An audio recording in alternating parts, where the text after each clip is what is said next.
দেখছেন অপর আরেক প্রতিনিধি প্রবীর চক্রবর্তী গোয়ালিয়র ঘাট থেকে। প্রবীর, এই মুহূর্তে ঠিক কি ছবি রয়েছে সেখানে?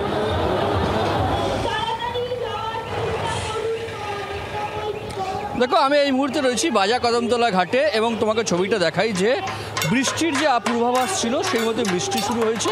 কিন্তু যেহেতু প্রথা, এটা দুর্গাপুজো প্রথা, বিসর্জন বিজয়ার দিনে বিশেষ করে বাড়ির পুজোগুলো তারা কিন্তু আজকে বিসর্জনের পথে বিসর্জন দিচ্ছেন। এই মুহূর্তে আমি রয়েছি বাজা কদমতলা ঘাটে। তুমি দেখতে পাচ্ছ সেই ছবি যে বাজা কদমতলা ঘাটে কিন্তু শহরের সবচেয়ে বেশি পুজো বা প্রতিমা নিরঞ্জন হয়।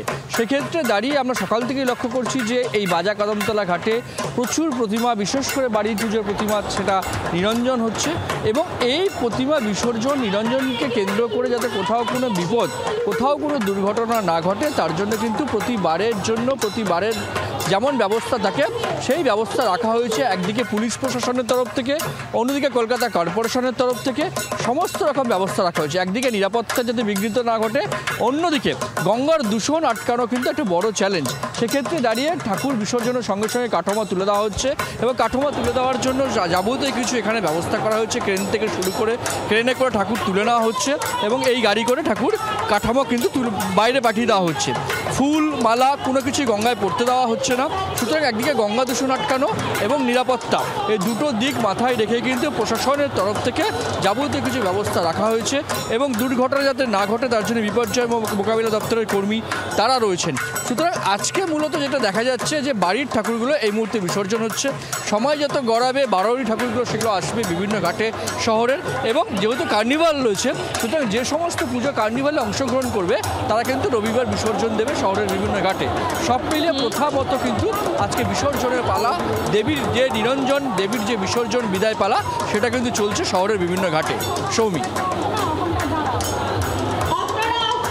একদমই প্রবীর এবং কমলাক্ষ দুজনেই সঙ্গে থাকো আমার সঙ্গে। আমি একটু কাঁথি থেকে নজর রাখবো। কাঁথি থেকে রয়েছেন আমাদের অপর আরেক প্রতিনিধি কিরণ বান্না। কিরণ, কি ছবি?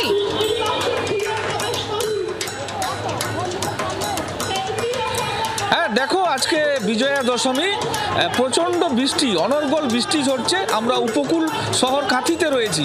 দুপুর পর্যন্ত এইসব মণ্ডপের দর্শনার্থীদের ভিড় ছিল। এখন পুজো পাঠ শেষ হয়েছে, এখন উমাকে বিদায় জানানোর পালা। তাই সেই প্রস্তুতি চলছে, বিদায় জানানো হবে উমাকে। ভারাক্রান্ত মন যেরকম প্রত্যেক দর্শনার্থীদের, প্রত্যেক মানুষজনদের, এলাকার মানুষজনদের, তেমনি করে আকাশের মেঘও যথেষ্ট মুখ ভার করে রেখেছে। ঘন কালো মেঘ, দফায় দফায় বৃষ্টি, কখনো ভারী কখনো হালকা। এবং সেই বৃষ্টিতে ভিজে দুপুর পর্যন্ত বহু দর্শনার্থী প্রতিমার দর্শন করেছেন, বিদায় জানানোর দর্শন করেছেন। সেই উমাকে দর্শনের প্রস্তুতিও ক্লাব কর্মকর্তারা করছেন। আমরা এখন রয়েছি কাঁথির একটি ঐতিহ্যবাহী বহুদিনের ক্লাব প্রতিষ্ঠান। সেই প্রতিষ্ঠানে আমরা রয়েছি, অনুপ্রেরণা ক্লাব।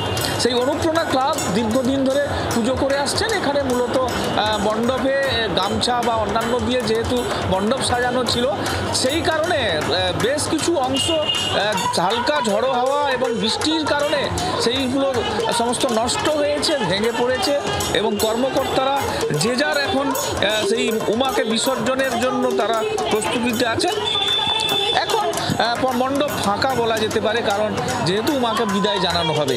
আর কাঁথি জুড়ে বিভিন্ন জায়গায় বিভিন্নভাবে সিঁদুর খেলারও আয়োজন হচ্ছে, কারণ বিকেলের দিকে উমাকে বিসর্জন বিদায় জানানোর জন্য সেই সিঁদুর খেলারও আয়োজন চলছে বিভিন্ন প্যান্ডেলে, মণ্ডপে।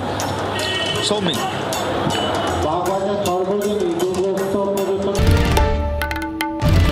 বাংলার আওয়াজ, বাঙালির আবেগ, জি 24 ঘন্টা।